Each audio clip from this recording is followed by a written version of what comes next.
All of his co-workers were gone. What could it mean?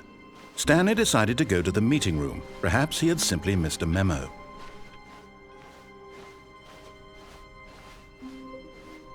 When Stanley came to a set of 2 open doors, this was not the correct way to the meeting room, and Stanley knew it perfectly well. Perhaps he wanted to stop by the employee lounge first, just to admire it.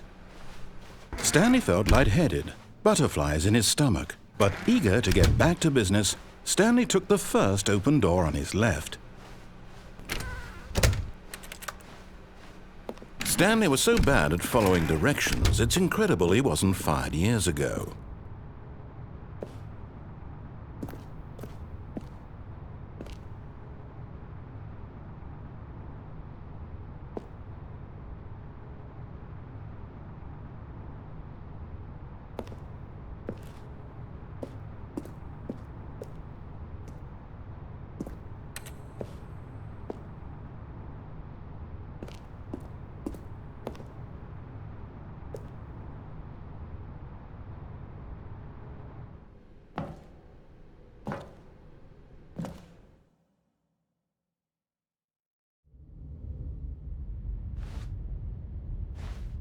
Stanley had now gotten himself so far off the beaten path that it seemed the office had begun so far off the beaten path that it seemed the office had begun so far off the beaten path that it seemed the office had begun so far off the beaten path that it seemed the office had begun so far off the beaten path that it seemed the office had begun so far off the beaten path that it seemed the office had begun so far off the beaten path that it seemed the office had begun so far off the beaten path that it seemed the office had begun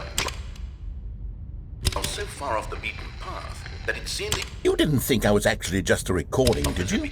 What a silly and trite explanation that would be. All the back and forth between you and me, all the absurd adventures we've been through, and it all turns out I'm just a tape recording? It was all just in Stanley's head. I bet that's the kind of twist you think is revelatory. I bet each and every time you watch a movie where it turns out all to be in the main character's imagination, you must absolutely bolt off the couch in pure shock at the phenomenal and intricate storytelling. It must be so simple to be you. Life being an unending waterfall of surprises and delights. How much more exciting you must find the world than the rest of us do. Now I've become sad. Look what you've done to me. This is all your fault.